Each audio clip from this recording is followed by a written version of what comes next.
नमस्कार, स्वराज एक्सप्रेस के खास प्रोग्राम जनता मांगे जवाब में आपका स्वागत है।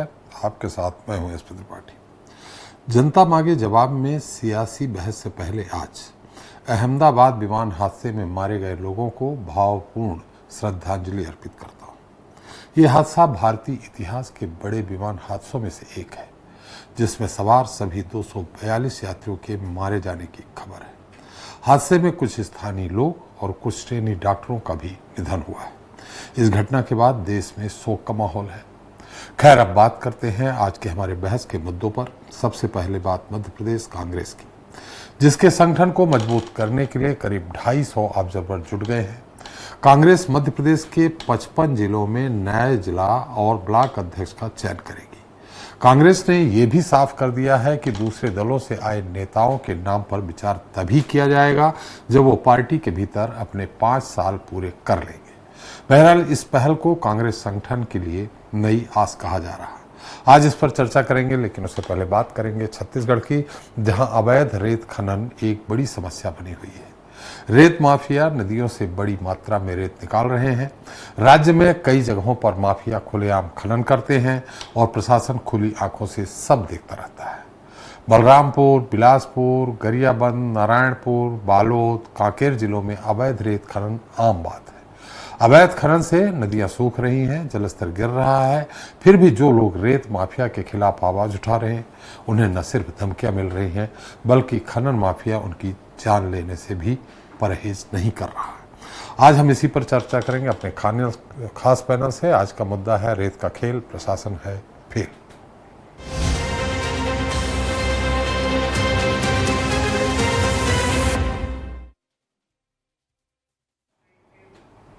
तो छत्तीसगढ़ में अवैध रेत खनन माफिया की गुंडागर्दी जोरों पर है। आलम यह है कि रेत माफिया अवैध रेत खनन का विरोध करने वाले ग्रामीणों, कवरेज करने वाले पत्रकारों और यहां तक कि पुलिस को भी नहीं बख्श रहे।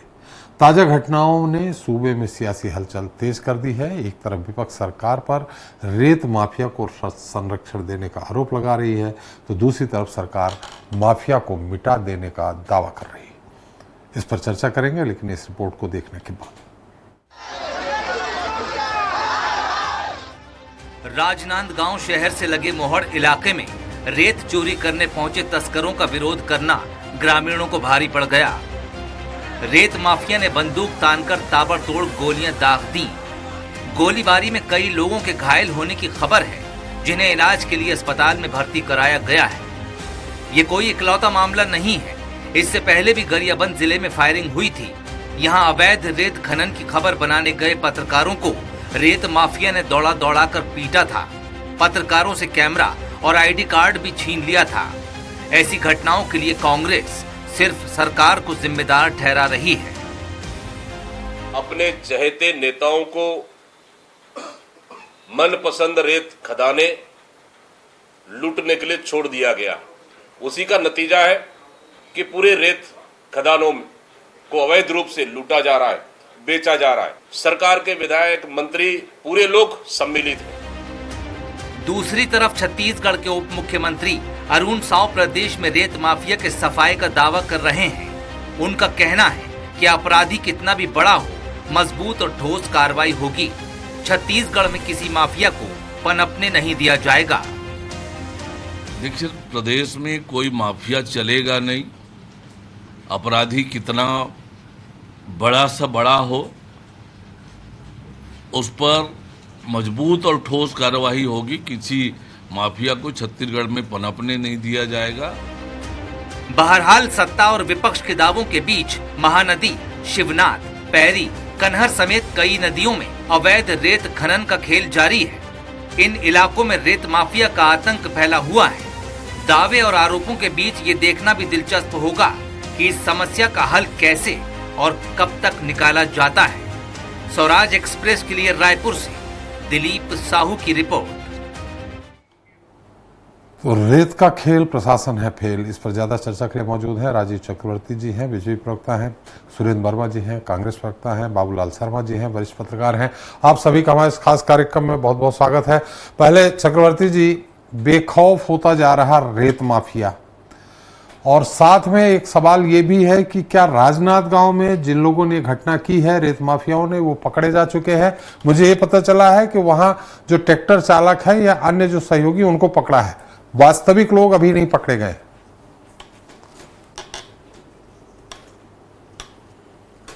देखिए त्रिपाठी साहब, डिमांड और पूर्ति, जो कहते हैं ना मांग और पूर्ति, पूरे भारतवर्ष में ये एक बहुत बड़ी समस्या हो गई है जी। कि जितनी तेजी से भवन निर्माण हो रहे हैं, पुराने भवनों को तोड़कर नए भवन बनाए जा रहे हैं, रेत एक हॉट केक प्रोडक्ट हो चुका है। एक बहुत ही, जैसे सीमेंट की एक टेक्नोलॉजी ऐसा हो गई कि सीमेंट की आवश्यकता तो कम कर सकते हैं, लेकिन सीमेंट में मिलाने के लिए रेत की बहुत आवश्यकता हो गई है जी। आज से 2 वर्ष पूर्व मैं आप ही के चैनल में बैठा हुआ था, तो इसी प्रकार की घटना गरियाबंद को लेके विभिन्न चैनल वाले चलवा रहे थे कि माफिया एक्टिव है, क्या कर रही है, और हम विपक्ष को कोस रहे थे।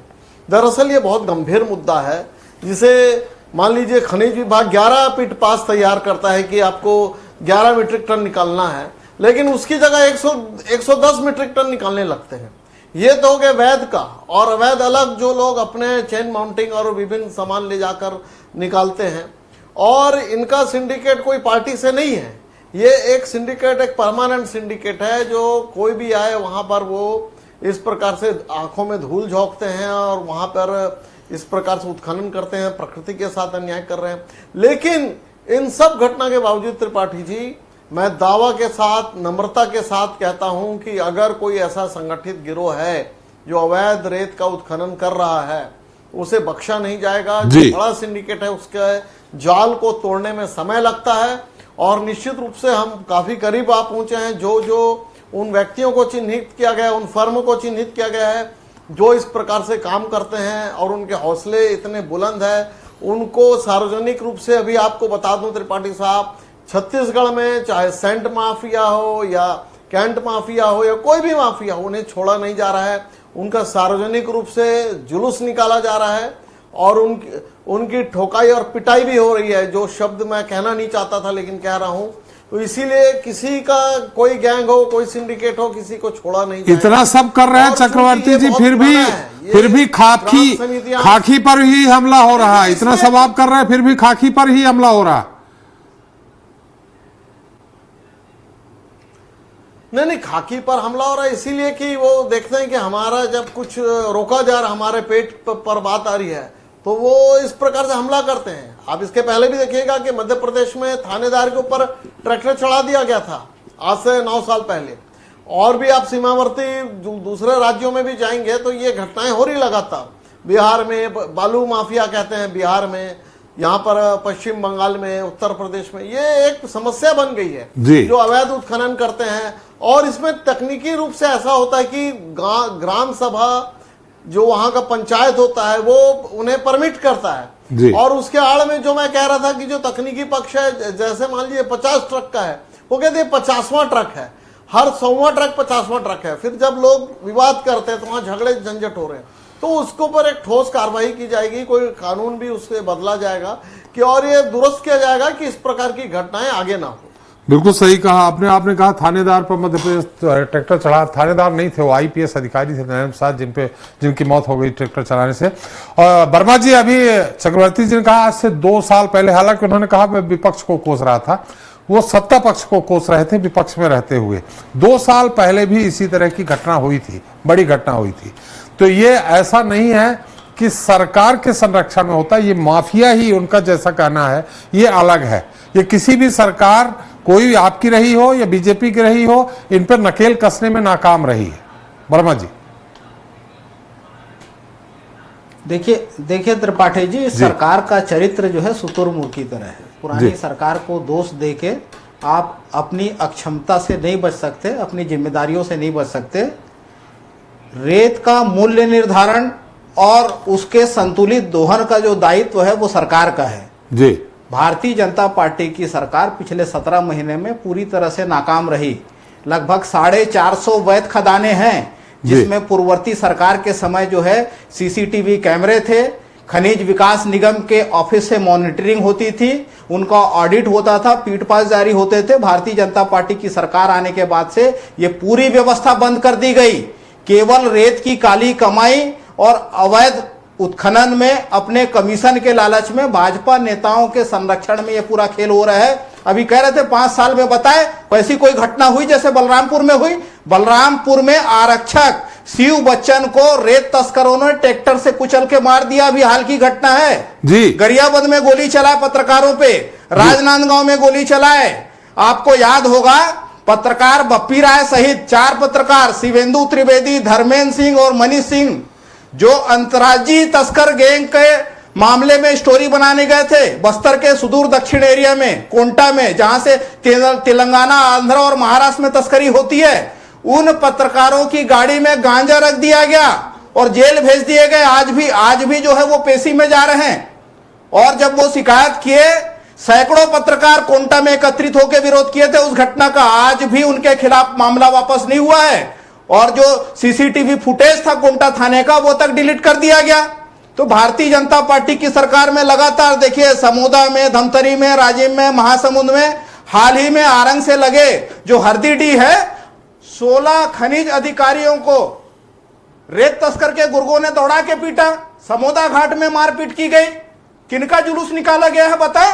तो सत्ता के संरक्षण के बिना यह चीजें नहीं हो सकती। मेरा विनम्र निवेदन है सरकार से, निश्चित तौर पर रेत आवश्यक है, लेकिन आपके टीवी में जो आपके जो चैनल में फुटेज दिखाया जा रहा है, चैन माउंटेन पोकलेन से हाईवे में रेत भरी जा रही है, जबकि स्पष्ट तौर पर जो वो कानून का उल्लंघन है। केंद्रीय पोकलेन मशीन स्वीकृत नहीं की है जी। और आपके चैनल में यह दिखाया जा रहा है, आप देखिए स्क्रीन में जो दिख रहा है। जी जी, मैंने देख लिया। सरकार को नहीं दिखता है, तो नियमों की धज्जियां उड़ाई जा रही है। जी जी जी। और ये कब तक पूर्ववर्ती सरकार को दोष देंगे? रेत के दाम 8 गुना बढ़ गए। जितने रेत खदान लीज में दिए गए हैं उससे 5 गुना ज्यादा अवैध खदानें संचालित है। रेत घाटों में ग्रामीण क्षेत्रों में त्रिपाठी जी हालत है कि पंचायत के कर्मचारी, ग्रामीण लोग, खनिज विभाग के कर्मचारी दहशत में हैं। और जो गुंडई, जो जंगल राज चल रहा है वो छत्तीसगढ़ की संस्कृति नहीं रही। हम सुनते थे भिंड, मुरैना में, यूपी में, बिहार में खुलेआम इस प्रकार से दबंगई होती थी, रेत के तस्कर गोली चलाते थे, लेकिन यह छत्तीसगढ़ की परंपरा नहीं रही। हमारी सरकार में एक शिकायत आई थी नागू चंद्राकर का, दूध में मारपीट की घटना थी। हमारी सरकार ने उस समय त्वरित कार्रवाई की। कोविड के दौरान उत्तर प्रदेश से, बिहार से, गुजरात से उनके गुर्गों को पकड़ के सजा दिलाए थे। तो निश्चित तौर पर दबंगई यदि कोई करता है, कोई कानून की अवहेलना करता है, सरकार को उनसे सख्ती से निपटना चाहिए जी। लेकिन जिस तरह से पत्रकारों पर फायरिंग हो रही है, पुलिस वालों को कुचल के मारा जा रहा है, खनिज के कर्मचारी दौड़ाए जा रहे हैं, बंधक बनाए जा रहे हैं, तो निश्चित तौर पर यह किसी भी तरह से उचित नहीं कहा जा सकता। सरकार को कानून व्यवस्था संभालने में और इस तरह से अवैध उत्खनन के खिलाफ कड़ी कार्रवाई करनी चाहिए। त्रिपाठी जी जी बिल्कुल, जुलूस भर निकालने से काम नहीं होता। कितने जुलूस निकाले गए हम चक्रवर्ती से पूछ लेते हैं। आपने जो कहा, एक बार शर्मा जी के पास चलते हैं। शर्मा जी, ये अवैध रेत खनन, ये माफिया हमें लगता है शराब माफिया से भी बहुत बड़ा हो चुका है। पहले सुना करते थे शराब माफिया से कोई नहीं भिड़ता था, या ड्रग माफिया से नहीं भिड़ते थे, ये उससे भी बड़ा। और ये अकेले छत्तीसगढ़ की नहीं है, ये हमें लगता है अंतरराज्यीय गिरोह बन चुका है इसका। मध्य प्रदेश में है ही, चंबल के संभाग में, उत्तर प्रदेश में है बॉर्डर में। अब ये छत्तीसगढ़ में इतना नहीं था, लेकिन छत्तीसगढ़ में भी ये पनप गया है पूरी तरह से। तो क्या दूसरी सरकारों में भी ये रहा है? यानी दूसरी क्या, जोगी जी के बाद तो बीजेपी ही रही है, 5 साल भूपेश जी रहे हैं, तो उस समय भी था कि इस समय कुछ 1-1.5 साल में कुछ ज्यादा हो गया है? मारपीट की घटनाएं इस समय कुछ ज्यादा सुनने को मिल रही। देखिए त्रिपाठी जी, ये हेलो जी जी जी, आ रही आवाज। ये करोड़ों का खेल है जी, छोटी मोटी बात नहीं है, करोड़ों की कमाई का खेल है, कोई छोटा मोटा खेल नहीं है जी। 25 साल से तो हम भी देख रहे हैं कि कोई भी सरकार कुछ कर नहीं पा रही। हर सरकार के समय में जो है ऐसी शिकायतें आती है जी, किसी में कम आती है, किसी में ज्यादा आती है जी। अभी कुछ ज्यादा लगातार जो घटनाएं घट रही है इसलिए चर्चा में ज्यादा आ रही है, लेकिन हर सरकार जो है ये के दौर में ये सब घटनाएं घट रही है जी। रेत वास्तव में एक बड़ा माफिया बन चुका है और कोई छोटे मोटे लोग नहीं। आप इसी से अंदाज लगाइए त्रिपाठी जी, जनता भी इस बात को सोचती है कि गोली चला देते हैं जी। आश्चर्यजनक, गोली चलाए उसके बाद आप अंदाज लगाइए कि कितनी ऊंची पहुंच होगी उनकी, कि उन्हें गोली चलाने के बाद भी बचाने वाले बड़े हाथ मौजूद हैं। कहीं ना कहीं ये बात साफ हो रही है ये ठेकेदार के दम पे नहीं हो सकता। ये माने शासन प्रशासन के संबंधों के अतिरिक्त जो है किसी की हिम्मत इतनी नहीं हो सकती कि खुलेआम गोली चलाए, पत्रकारों को मारे। ये संभव नहीं है। ये तब भी हुआ था, पहले भी पत्रकार पिटाई के मैं ये नहीं कहता कि पुरानी सरकार में नहीं हुआ, हर सरकार में, 15 साल रमन सिंह की सरकार में, जोगी जी की सरकार में, अभी की सरकार में, मध्य प्रदेश के दौर में भी मैंने देखा है कि रेत माफिया जो है हमेशा जीवित रहता है, उसको कोई कुछ नहीं करता। और मुझे तो लगता है कि कहीं ना कहीं जो है सरकारें जब बदलती हैं तो उनके जो ओबलाइज करने वाले जो लोग होते हैं, जो कार्यकर्ता कह सकते हैं या उनके लोग होते हैं, या जनता के बीच से जो मदद करते हैं बड़े लोग, तो वो लोग जो है कहीं ना कहीं ओबलाइज करने के लिए सरकार को करना पड़ता है कि जाओ भाई तुम ये काम कर लो। मुझे जो लगता है, मेरा अपना अनुमान है, गलत भी हो सकता है, तो वो जो है निर्द्वंद होकर के जब सरकार का हाथ मिल जाता है तो निश्चित रूप से निर्द्वंद होकर के जो है वो ऐसे कार्य करता है जिसमें अवैध भी होता है, सब कुछ होता है, सारी चीजें होती हैं जी। एक सबसे बड़ी चीज ये है कि जैसे अवैध धंधे पर अगर पेट पे लात वाली शब्द हम कहें तो गलत है। अवैध धंधे में पेट में लात क्या है? उसको तो मार के पकड़ के पीट के अंदर जेल करना चाहिए। सीधी से जब अवैध काम कर रहा है तो सीधे सीधे अंदर करिए ना आप। और आप अगर बोल रहे 11 टन माल उठाना है और वो उठा रहा है 110 टन, तो उसको भी रोकिए। किसी भी हाल में जो है वो अवैध कहलाएगा। 11 टन ही तो वैध हुआ ना, बाकी तो अवैध ही कहलाएगा ना। तो इसलिए जो है कोई भी पार्टी की सरकार हो, अगर उंगली किसी दूसरी की तरफ दिखाती है तो मैं उसको उचित इसलिए नहीं मानता कि 3 उंगलियां अपनी तरफ आती हैं। हमारी भी सरकार रही है, ये बात विचार करना चाहिए जी। जहां तक सवाल है कि ये जो संरक्षण का मसला जो है, संरक्षण का मसला तो साफ साफ दिखाई दे रहा है। कहीं ना कहीं जो है हो सकता है कि सरकार की तरफ से संरक्षण ना हो, प्रशासन की तरफ से संरक्षण हो, अधिकारियों की तरफ से संरक्षण हो, और जो है लोकल जो नेता होते हैं, जनप्रतिनिधि होते हैं, उनको दबाया जाता है, कहीं उनको मिलाया जाता है, कभी दबा दिया जाता है। जैसे ही स्थिति पहुंचती है, कुछ ईमानदार पत्रकार होते हैं तो उनको दबाया जाता है और कुछ होते हैं तो उनको मिलाया जाता है। पत्रकारों में भी इसी तरह की खेल हो रहे हैं जी। इसलिए जो है सारी चीजों को समझने के बाद वो इतना निर्द्वंद हुए हैं, मतलब कहीं ना कहीं उनको बड़े हाथ का संरक्षण मिला हुआ है। और वो कौन है, कैसे लोग हैं जो संरक्षण दे रहे हैं, ये तो जांच का विषय है। बिल्कुल सही कहा आपने। इस तरह की खबरें मिलाए जाने वाले पत्रकारों के ही द्वारा की जाती हैं, दबाए जाने वाले नहीं, मिलाए जाने वाले पत्रकारों के द्वारा की जाती हैं। खैर, कहने में हमें गुरेज नहीं है, लेकिन शर्मा जी एक बड़ा छोटा उत्तर चाहूंगा। ये जो आपने कहा कि प्रशासन का संरक्षण हो सकता है, सरकार का नहीं। प्रशासनिक व्यवस्था सरकार का काम है, तो वहां भी ईमानदार प्रशासनिक व्यवस्था वाले हैं। देखिए, बिल्कुल सही कहा। तो इसीलिए तो कह रहा हूं ना कि नैतिक रूप से जिम्मेदार सरकार भी है अगर ऐसे काम हो रहे हैं तो। हाँ, लेकिन ये चक्रवर्ती जी को मैं कहूंगा कि वर्तमान समय में ये बहुत तेजी से और प्रतिदिन 1-2-3 दिन की आड़ में जो ऐसी घटनाएं जो घट रही है, तेजी से बढ़ रही है बातें, इस पर अपनी सरकार को कहें कि इस पर नियंत्रण हो और इस तरह से जो इतना बढ़े मत। छोटा मोटा कोई घटना होता तो समझ में आता है, लेकिन ये तो बड़ी बड़ी घटनाएं घटने लगी ना, तो इसलिए जो है इतनी निर्द्वंदता अगर होगी तो सरकार की बदनामी होगी। सरकार के लोगों को इस बात को विचार करना ही पड़ेगा और निश्चित रूप से जो है इसका विचार सरकार को करना है जी। सुल्लिया चक्रवर्ती साहब ने, बाबूलाल जी अपने 50 साल का अनुभव आपसे साझा किए हैं और वो उस तरह के पत्रकार हैं कि जब किसी की वो उन्हें इस तरह से अगर व्यंग करते हैं वो, तो गंभीर मुद्दा है। चक्रवर्ती साहब किसी पे अगर टिप्पणी इस तरह कर रहे हैं कि सरकार को ये करना चाहिए, प्रशासन का संरक्षण, और प्रशासन को सरकार देती है संरक्षण, तो सीधे सीधे उंगली आपकी एक उधर जा रही है वर्मा जी की तरफ, तो 3 आपकी तरफ जा रही है। बिल्कुल बिल्कुल त्रिपाठी साहब, आदरणीय बाबूलाल शर्मा जी ने जो वक्तव्य दिया है कि बहुत गंभीर संज्ञान लेने की आवश्यकता है। और ये आदतन हो चुका है, सरकार किसी की भी हो, चाहे चेहरे बदल जाए, लेकिन ये माफिया रहते हैं और बहुत नाक में दम करके रखते हैं, पत्रकारों का दमन करने की कोशिश करते हैं, स्थानीय निवासियों के साथ इनकी अनबन होती है।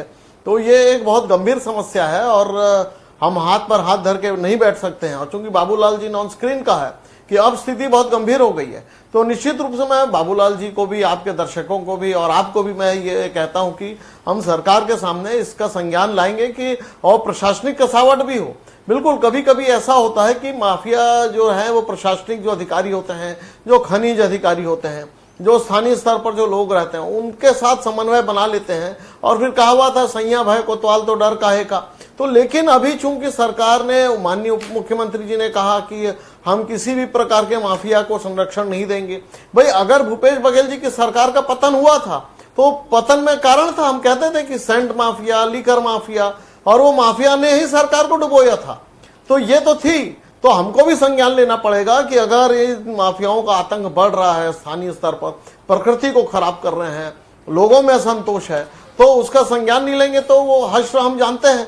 हम भी चुनाव में गए थे, लोगों के पास जो चुनावी आकांक्षाएं थी लोगों की, हमने फीडबैक लिया था, हमने वादा किया था, तो बिल्कुल संज्ञान ले लिया गया है और आगे इस प्रकार की घटना ना हो और इस विषय पर आगे हम ना बैठे, ईश्वर करें और लगे कि प्रशासनिक लोग भी संज्ञान में लें कि अब ये लगातार मीडिया में आ रहा है तो निश्चित रूप से इसका परिणाम होगा। हमारी सरकार कोई भी ऐसी घटनाएं होती है कि बीच में था कि युवकों का आतंक था, चौक चौराहे पर उनकी माफियागिरी चलती थी, हमने सबको जिला बदर कर दिया, उनका अच्छा मरम्मत किया, उनकी अच्छी चिकित्सा व्यवस्था की गई। अब कोई साहस नहीं करता। दुर्ग में इनकाउंटर किया गया, यानी छत्तीसगढ़ के बहुत दिन बाद कोई इनकाउंटर हुआ, दुर्ग में घुसकर माफिया को मारा गया। तो देखिए हमारी सरकार है, अब हम जानते हैं राजू जी यहाँ कमीशन का खेल है, आपकी सरकार है, सीधे सीधे दिख रहा है। नहीं लेंगे राजू जी, आपकी सरकार है, सीधे सीधे दिख रहा है कमीशन का खेल है और संबंधित सैया भाई कोतवाल यानी कोतवाल लोगों का ही कमीशन का खेल है। तो ये ठोस कदम, कड़ी कार्रवाई एक जुमला बन चुका है किसी भी सरकार का, और आपकी सरकार में भी ठोस कदम, कड़ी कार्रवाई की बात हो रही है। नहीं, हमारी सरकार में ठोस कदम अगर कह दिया जाता है तो वो चट्टान की तरह अटल रहता है, वो उस पर अमल होता है। अभी आप देखिएगा कि बहुत सारे ऐसे बातें थी, बहुत सारी ऐसे ट्रेड थी जिसमें ऐसा माफियाइज्म होता था, तो अब उस पर संज्ञान ले लिया गया है और किसी को छोड़ा नहीं जाएगा। कब तक? खैर ये वर्मा जी पूछेंगे, हम क्या बात करें। वर्मा जी, चक्रवर्ती जी बोल रहे हैं किसी को नहीं छोड़ा जाएगा। मैंने उनसे सवाल भी किया, ठोस कदम, कड़ी कार्रवाई, ये किसी भी सरकार का एक जुमला बन गया है, और हमने बड़े कड़े शब्दों में उनसे पूछा कि आपकी सरकार में भी ये हो चुका है। अब आप संतुष्ट हैं वर्मा जी? त्रिपाठी जी, आप बहुत ही वरिष्ठ पत्रकार हैं, आपके संवाददाता जो है हर कस्बे में, हर जिले में मौजूद हैं। मेरा निवेदन आपसे भी है और राजीव चक्रवर्ती जी बेहद संवेदनशील प्रवक्ता हैं, इनसे भी मेरा निवेदन है कि नदियों का जिस प्रकार से दोहन हो रहा है, जिस प्रकार से अनियमित खदानें अवैध रूप से संचालित है, स्वरूप बदल रहा है, उसको बचाने की जरूरत है। सरकारी तौर पर तो यह आदेश हो गया है कि 10 जून से जो है खदानें बंद हो जाएगी, बंद कर दी जाएगी जी। और आज आप पता कर लीजिए त्रिपाठी जी, और राजीव जी से भी मेरा निवेदन है कि वो पता कर ले कि वैध अवैध सारी खदानें आज के डेट में संचालित है कि नहीं, बल्कि बंद होने के बजाय उनकी रफ्तार दुगुनी हो गई है। तो ये सत्ता के संरक्षण के बिना, इनकी सहभागिता के बिना संभव नहीं है। इस सरकार में पारदर्शिता का अभाव है। प्रत्येक जिले में कलेक्टर की जिम्मेदारी तय करे। यदि सरकार ने नीतिगत निर्णय लिया है 10 साल से खुदाई बंद, तो बंद क्यों नहीं हुई? आप निकल जाइए हाईवे में कहीं भी, सारे जो खुले मैदान मिलेंगे वहां पे अवैध रेत का भंडारण आपको मिलेगा। जो रेत में भराई का जो रेट था 450 रुपया अधिकतम पुरानी सरकार के दौरान, आज 3000, 4000 और 5000 तक वसूल रहे हैं। जो 3000 में एक ट्रिप आता था रेत, आज 28,000, 30,000 एक गरीब घर कैसे बनाएगा? आप कहते हैं 1,20,000 में आपको पीएम हाउस बनाना है। जब रेत के दाम 8 गुना बढ़ गए, सीमेंट के दाम 2 गुना बढ़ गए, तो कैसे गरीब का घर बनेगा? तो ये महत्वपूर्ण जो वस्तुएं हैं जो निर्माण से संबंधित है, इसमें सरकार को मूल्य नियंत्रण में भी ध्यान देना चाहिए और खदानों में जो अवैध उत्खनन हो रहे हैं उस पर भी पारदर्शिता की जरूरत है। जो पुरानी सरकार ने व्यवस्था लागू किया था पारदर्शिता का, जो कैमरे लगाए थे, जो खनिज निगम के माध्यम से मॉनिटरिंग थी, वो क्यों बंद कर दिया गया? तो ये स्पष्ट उदाहरण है त्रिपाठी जी कि इस पूरे घोटाले में, इस पूरे अवैध उगाही में सत्ता का संरक्षण है, कमीशन खोरी है, काली कमाई में जो है इनका सहभागिता है। नहीं तो जिम्मेदारी तय क्यों नहीं की गई? जगह जगह पीटे जा रहे हैं खनिज विभाग के अधिकारी कर्मचारी, पुलिस का खौफ नहीं रहा, कुचल के मारे जा रहे हैं, को दौड़ाया जा रहा है पत्रकारों को, फर्जी केस उन पर, फर्जी मामले दर्ज किए जा रहे हैं जी। तो ये चीजें जो है नहीं होना चाहिए। जंगल राज छत्तीसगढ़ की परंपरा, छत्तीसगढ़ की संस्कृति कभी नहीं रही। चलिए चक्रवर्ती जी से चक्रवर्ती जी, कब है ये राजनाथ गांव की जो घटना हुई है, इनका जुलूस कब देखने को मिलेगा, कब निकालेंगे आप? सबसे ज्यादा अगर डेडलाइन कहें तो 1 हफ्ता, हो सकता है कि परसों हो जाए, हो सकता है कि कल हो, क्योंकि सरकार की छवि धूमिल होती है त्रिपाठी साहब। और जिस प्रकार से हमारे मित्र ने कहा कि उन्होंने निवेदन भी किया कि प्रकृति का भी संहार हो रहा है, बिल्कुल, और बाबूलाल जी ने भी कहा कि अभी ज्यादा देखने को मिल रही है, तो स्नेह जब ये बढ़ रहा है तो इनका अगर दमन नहीं करेंगे तो हमें मालूम है कि जनता चुप रहती है, लेकिन जिस दिन मतदान होता है तो जनता हिसाब देती है और कहना पड़ता है कि आपने ये किया था, तो बिल्कुल ये जवाबदेही तय होती है। और जब जवाबदेही तय हुई है तो हमारा नैतिक कर्तव्य है, हमारा परम कर्तव्य है कि इस प्रकार से अवैध उत्खनन को रोके। और जो अवैध उत्खनन भी हो रहा हो, जो उसमें प्रोटोकॉल है कि उसमें चेन माउंटिंग नहीं लगना चाहिए, उसमें 3D मशीन का उपयोग नहीं होना चाहिए, तो ये बिल्कुल उसका भी ध्यान रखा जाएगा कि कब रखेंगे साहब? 17 महीने हो गए आपको, 18 महीने हो गए, हम दिखा रहे हैं, फुटेज दिखा रहे हैं आपको। 17 महीने में नहीं, देखिए इसका नहीं फुटेज आप दिखा रहे, देखिए भूपेश बघेल जी की सरकार में भी रिन्यूअल के नाम पे जो कमीशन का खेल होता था, जो DMF का खेल होता था, उसमें लोग जेल में हैं। तो लोगों को समझना चाहिए, अगर जो प्रशासनिक अधिकारी भी, जो बाबूलाल शर्मा जी ने जो प्रश्न को इंगित किया कि कभी कभी राजनीतिक नहीं रहता, प्रशासनिक अमला शामिल रहता है, और प्रशासनिक जो सिंडिकेट है वो बड़ा मजबूत रहता है। तो अगर ये प्रशासनिक अमला है तो उन्हें भी आपके इस चैनल के माध्यम से अभी हम उन्हें आगाह करते हैं कि हम निकल पड़ेंगे सड़कों पर, हम राजनीतिक लोग हैं। चलिए हमारा समय गलत होगा तो प्रशासनिक लोगों को भी नहीं छोड़ेंगे। उम्मीद करता हूं कि जल्दी ही जुलूस देखने को मिलेगा। शर्मा जी, बहुत संक्षेप में जानना चाहेंगे आपसे, ये कैसे बंद हो सकता है, कैसे बंद हो सकता है ये? वर्मा जी, चूंकि समय समाप्त हो गया है, इसलिए उन्होंने भूपेश बघेल जी का नाम लिया, इसलिए मुझे मालूम था कि आप उत्तर देंगे। शर्मा, चूंकि समय कम है, एक बार इसके उस पे जाएं कि इसका क्या फलसफा हो सकता है, कैसे इसका सदुपयोग हो सकता है कि बंद हो जाए। जी शर्मा जी। देखिए, मैंने हर सरकारों में बयान देखे हैं, बयान दिया जाता रहेगा, काम होता रहेगा, यही स्थिति हमने देखी है जी। बक्सा नहीं जाएगा, माफिया को पनपने दिया जाएगा, लेकिन हम इधर खूब पनप रहे हैं जी। ये पूरी तरह से बंद नहीं होगा त्रिपाठी जी। ये तो एक अलग से जो है पूरा विभाग जो है इसमें डिसाइड करके, जो CM के पास में है ये विभाग जो है मॉनिटरिंग ठीक से करे, विभाग मॉनिटरिंग ठीक से नहीं करता, ये स्पष्ट है। बीच शहर से जो है मैं कई बार देख चुका, तारपोलिन ढक के डंपर जो जाते हैं उसमें पानी गिरता रहता है, साफ पता लगता है कि रेत जा रही है। और ये बरसात के समय में जो है ब्लैकमेलिंग करने के लिए 3 गुना 4 गुना कीमत में बेचने के लिए बाड़ों में डंप किया जा रहा है, इसलिए तेजी दिखी है जी। अभी जो है इतनी बुरी तरीके से जो चल रही है डंपर, कोई मॉनिटरिंग नहीं, कोई देखरेख नहीं, कोई पकड़ धकड़ नहीं, शहरों में भी घूम रही है डंपरें। तो ये स्थितियां देख करके लगता है कि ये जो है आप कैसे कर पाएंगे ये समझ में नहीं आ रहा है। मॉनिटरिंग हो लगातार और कुछ अच्छे ढंग से लगातार कार्रवाई हो तो थोड़ा नियंत्रण जरूर हो सकता है। पूरी तरह बंद होना बिल्कुल कठिन काम है जी, संभव नहीं है। बहुत बहुत धन्यवाद शर्मा जी आपका, वर्मा जी आपका, चक्रवर्ती जी आपका हमारे साथ चर्चा में जुड़ने के लिए, अपना समय देने के लिए। तो आज हमने चर्चा की छत्तीसगढ़ में बेखौफ रेत खनन माफिया और उसके आतंकी, जिसे लेकर सियासी बयानबाजी भी देखने को मिल रही है। विपक्ष अवैध रेत खनन को प्रशासन की नाकामी बताकर सरकार को घेरने की कोशिश कर रहा, तो दूसरी तरफ भाजपा का दावा है कि सरकार किसी भी हाल में माफिया को ढील देने के मूड में नहीं है। लेकिन इन आरोपों और दावों के बीच छत्तीसगढ़ में न सिर्फ अवैध रेत खनन जारी है, बल्कि रेत माफिया की बंदूकें, गोलियां भी उगल रही हैं। देखना होगा कि सरकार कैसे और कब तक इस पर काबू पाती है। ये तो रही बात छत्तीसगढ़ की।